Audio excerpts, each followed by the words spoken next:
What are the key takeaways from the budget and how will this impact your farm business? Firstly, the introduction of 100% relief on a transferable £1 million allowance between spouses.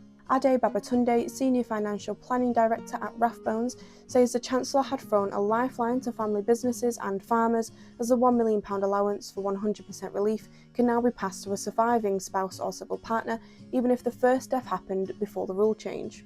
He said that means families will not lose relief if it was not used straight away.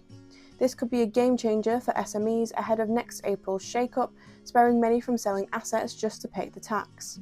However, this will not undo the fact that many businesses will now be subject to IHT for the first time ever. Secondly, increases to the national minimum wage and national living wage. Financial advisors agree this will have a significant effect throughout the industry, not just because of the 4% increase, but the compound effect of the already increased NIC payable by employers from last year's budget. The industry is already struggling with labour, and this increase will not make it any easier for agricultural employers to source and afford appropriate staff.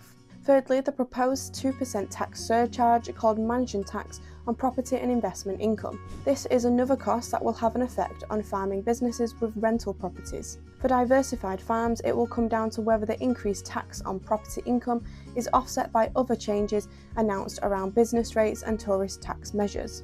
Any farmers who are in a position to invest money to pay future IHT charges will face an additional surcharge on their investments.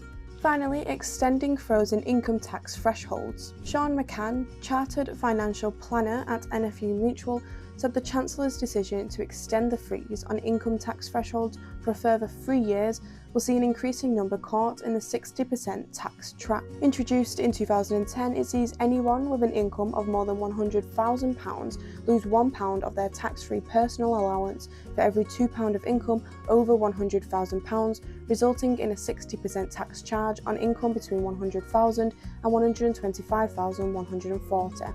This further freeze will mean the £100,000 threshold will not have moved for 20 years. Had it been revalued by CPI, it would now only catch those with incomes over £154,000. Now, in the run-up to the budget announcement on Wednesday and during, police proceeded to arrest farmers peacefully protesting in London. The Met Police made several arrests due to refusal to comply with the conditions. These conditions involved bringing tractors or agricultural vehicles to the protests. The night before the budget, the Met Police issued a statement to farmers planning on heading down to London, saying they were no longer allowed to bring tractors to Whitehall. You can keep up to date daily with our Farming in 5 podcast, giving you all the latest news and headlines wherever you are, whatever you're doing. You can become part of the FG community, just head over to the FG's membership page to find out more.